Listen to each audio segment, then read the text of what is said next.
অনেক দিন পর একটা নতুন ভিডিও নিয়ে তোমাদের সামনে চলে এসেছি। তো ভিডিওটা আমি অনেক দিন আগেই শ্যুট করে রেখেছিলাম, এডিট করতে পারিনি। তো এখন তোমাদের সামনে সেই ভিডিওটাই আমি তুলে ধরছি। তো এখন দেখতে পাচ্ছ, প্রথমেই তোমাদেরকে দেখাচ্ছি যে আমি খেতে বসেছি। তো তোমাদেরকে প্রথমেই জানিয়ে দিই যে আমি তোমাদেরকে সরাসরি প্রথমেই খাওয়ার ভিডিওটা কেন দিলাম। তো বন্ধুরা, চলে এসেছি আমি বোলপুর শান্তিনিকেতন। তো কিছু কাজের জন্য এসেছি। তো সেরকমভাবে হয়তো ঘোরাঘুরি করা হবে না, তবে যেটুকু আমি ঘুরতে পারবো তোমাদের সাথে সবই শেয়ার করব। দেখতে থাকো আমার সাথে পুরো ভিডিওটা স্কিপ না করে। তো এতদিন পর ভিডিও শুরু করলাম, তোমাদেরকে ইন্ট্রো না দিয়েই আমি দেখো কথা বলে যাচ্ছি। তো যাই হোক, নমস্কার।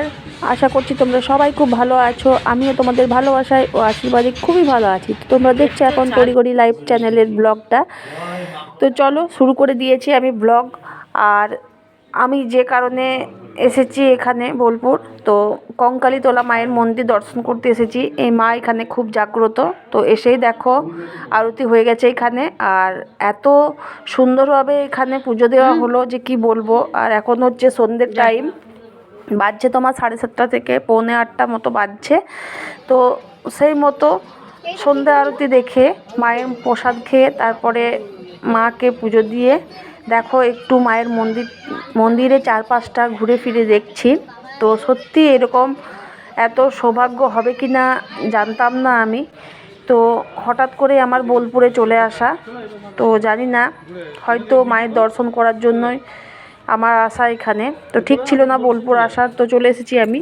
আর এই দেখো মন্দিরের চারপাশটা ঘুরে ঘুরে তোমাদেরকে দেখাচ্ছি, কি সুন্দর একদম মনোরম পরিবেশ।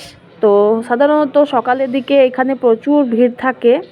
তো মন্দিরের পূজারী যা আমাদেরকে বলল যে সকালের দিকটা প্রচুর পরিমাণে ভিড় থাকে, এই রকম ফাঁকা ফাঁকা কোনো দিনও থাকে না। তো আজকে আমি দর্শন করব বলেই নাকি জানি না, আর মায়ের কৃপা কি না জানি না আমাদের উপর। তো যখন আমরা এসেছি পুরোটাই একদম ফাঁকা। তো ভালোভাবে মায়ের দর্শন করা হলো। আর মায়ের মন্দির দর্শন করে, মাকে দর্শন করে তারপর চলে এসেছি মন্দিরের চারিপাশটা একটু ঘুরে দেখতে। তো দেখো এইখানে একটা কুণ্ড আছে, এখানে সতী মায়ের কাঙাল পড়েছিল।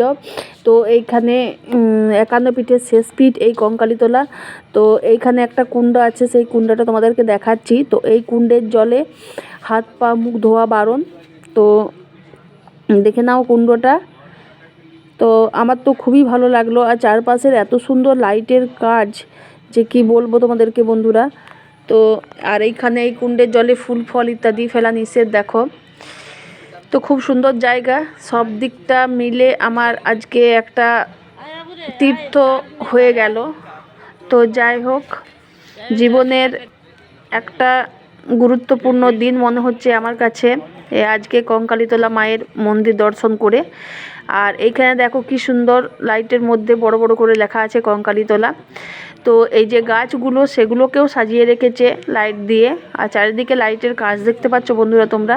তো এই যে হচ্ছে মেন গেট, আর এই গেটের মধ্য দিয়ে আমরা ভেতরে প্রবেশ করলাম। আর এখানে মায়ের মন্দিরটা পুরোভাবে সাজানো।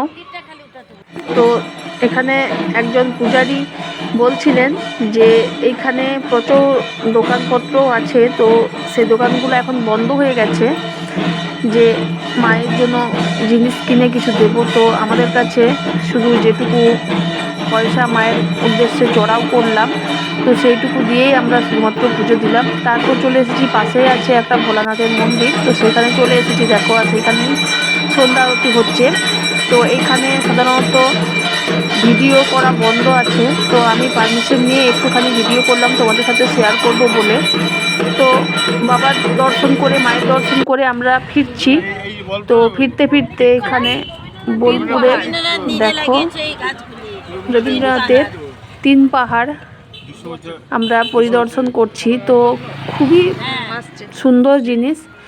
তো আমাদের একটা খুবই খারাপ লাগছে যে সকালের দিকে এসে পুরো বোলপুরটা আমাদের ঘোরা হলো না, যেহেতু আমরা অনেকখানি বেলাতে এসেছি। তো সেই সময় যখন এসেছিলাম, তো একটা কাজ নিয়ে এসেছিলাম, সেই কাজটা সম্পূর্ণ করতে করতে আমাদের অনেকখানি রাত হয়ে গেছে। তো তখন মিউজিয়ামগুলো সব বন্ধ হয়ে গিয়েছিল, তো সেই জন্য আর চারিদিকটা ঘোরা হলো না। এটা হচ্ছে কাজমহল। তো আমি টোটো থেকে যা একটুখানি ভিডিও শ্যুট করে রাখলাম তোমাদের সাথে শেয়ার করব বলে। তো এত সুন্দর জায়গা শান্তিনিকেতন, না গেলে বুঝতে পারা যাবে না। সত্যিই আমি এই প্রথমবার গেলাম শান্তিনিকেতন, তো প্রথমবারও আমার ভালো করে ঘোরাঘুরি হলো না। তো যাই হোক, রাতের কোনো রকমভাবে রেস্ট নিয়ে তারপরে চলে এসেছি সকালের দিকে সোনাঝুরি হাট দেখতে, যেহেতু আমরা এক্ষুনি বেরিয়ে যাব বাড়ির উদ্দেশ্যে। তো সেজন্য যেটুকু পারলাম ক্যাপচার করে রাখলাম এই সুন্দর মুহূর্তগুলো। আর এই সোনাঝুরি হাটটা এইমাত্র বসেছে দেখো। তো চারিদিকটা ঘুরে ঘুরে দেখলাম, খুবই সুন্দর জিনিস এখানে, খুব সুন্দর পরিবেশ। আর এই সোনাঝুরি হাটটা বিশাল জমজমাট হয়।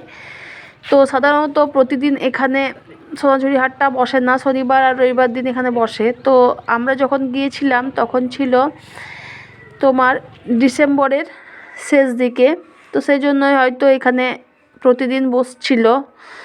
তো যাই হোক, সামনের দিকটা ঘোরাঘুরি করে তারপর চলে এসেছি আমরা একটু ভেতরের দিকে। তো এইখানে ভেতরের দিকে দেখো একটা, এখানে কি সুন্দর পজিশন রয়েছে ছবি তোলার জন্য, ঘোরাঘুরি করার জন্য, ক্যাফে রয়েছে এখানে। তো যাই হোক, সব কিছু মিলিয়ে মিশিয়ে এখানে শুরু হয়ে গেছে নাচ। তো আমি এই সুন্দর মুহূর্তগুলো এই ভিডিওর মাধ্যমে এখানে ক্যাপচার করে বন্ধুরা তোমাদের সামনে তুলে ধরলাম। তো তোমরা ভিডিওটা পুরো দেখে স্কিপ না করে বলবে, আমাকে কমেন্ট করবে যে ভিডিওটা তোমাদের কেমন লাগলো। তো সাধারণত বাইরের পরিবেশে সবসময় আমার যাওয়া হয়ে ওঠে না, ঘরের মধ্যে বাড়ির মধ্যে যেটুকু যা তোমাদের সামনে তুলে ধরার চেষ্টা করি। তো আজকে এই যে বাইরের জিনিসটাও তোমাদের সামনে তুলে ধরতে পারলাম, তো সেটার জন্য আমার খুবই ভালো লাগছে। তো যাই হোক বন্ধুরা, আজকের ভিডিওটা আমার এই পর্যন্তই।